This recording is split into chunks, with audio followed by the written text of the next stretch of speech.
इसलिए संत सरल और सहज होते हैं। संतों का जीवन आप देखिए कितना सरल, कितना सहज।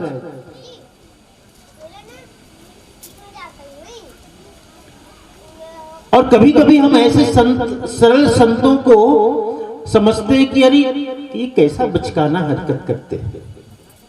वस्तुतः संत जो होते हैं वो बाल तुल्य सरल हो जाते हैं,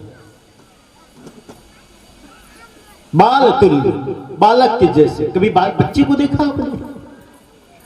छोटे बच्चे हैं जब वो गुस्से में होते हैं तो बड़े प्यारे लगते हैं, सही है ना? किसी छोटे बच्चे को देखो, अभी किसी संत ने मुझे एक वीडियो दिखाया था, वो बच्चा है, वो सैलून में गया है, उसकी बाल की कटिंग की जा रही है और वो नाई को खूब डांटता है, चिल्ला चिल्ला के बोलता है। बड़ा वायरल हुआ था, बहुत लोगों ने देखा होगा। बड़ा क्यूट सा बच्चा था, उसका क्रोध भी बड़ा सुहाना, बड़ा प्यारा, क्योंकि वो क्रोध भी करता है तो पूरी समग्रता से करता है, बनावटी नहीं है उसमें, दिखावा नहीं है उसमें, कोई छिपाव नहीं है, पूरी समग्रता से। और प्रेम भी करता है तो पूरी समग्रता से, कोई दिखावा नहीं। कभी दीवार से टकरा जाएगा तो एक चटकन देगा, अगली बार से नहीं टकराएगा, बता देता हूं, है ना? आखिर है तो दीवार ही ना। कुर्सी में कहीं पैर लग गया तो उसको एक चटकन देगा। चटकन समझते हैं? हाँ, एक थप्पड़ मारता है, कहता तुमने चोट लगा दी, मैं खेल रहा था।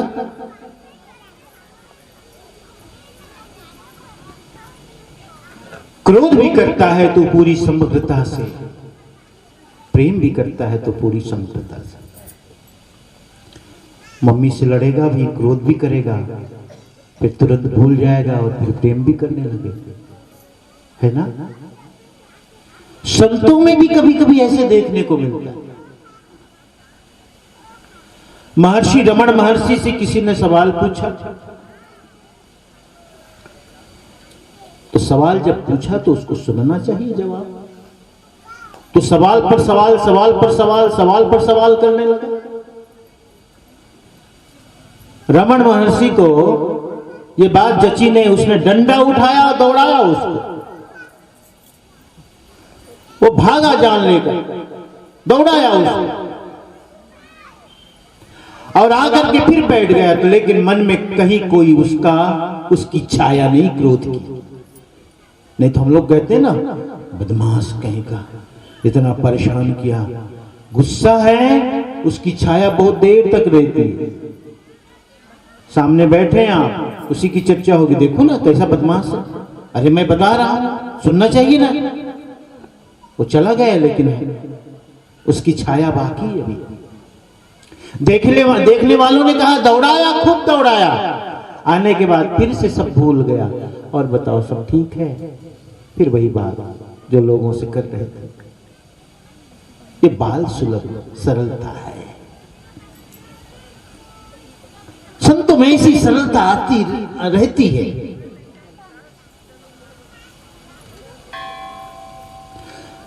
संतों का कोई चरित्र नहीं होता।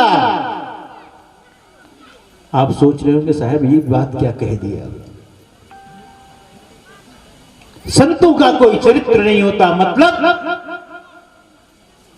चरित्र से मुक्त होता है, चरित्रहीन नहीं होता, चरित्र से मुक्त होता है। चरित्र क्या होता है? चरित्र का मतलब होता है जिसे हम संभाल संभाल कर, सहेज सहेज कर रचते हैं, बनाते हैं, वो है चरित्र। कैसे चरित्र? कि मैं अब धर्माधिकारी हूं तो मुझे थोड़ा समझ करके बैठना पड़ेगा, कम बात करनी होगी, ठीक से चलना होगा, हर जगह मैं बैठ नहीं सकूंगा। ये चरित्र का निर्माण करना पड़ेगा। सज्जन का चरित्र होता है, दुर्जन का दुष्चरित्र होता है, संत चरित्र से मुक्त होता है, संत चरित्र से मुक्त होता है। क्योंकि सरलता है। एक बड़े साधक, बड़े फकीर थे, बड़े संत थे। किसी ने उनसे पूछा, आपके जीवन की कमाई क्या है?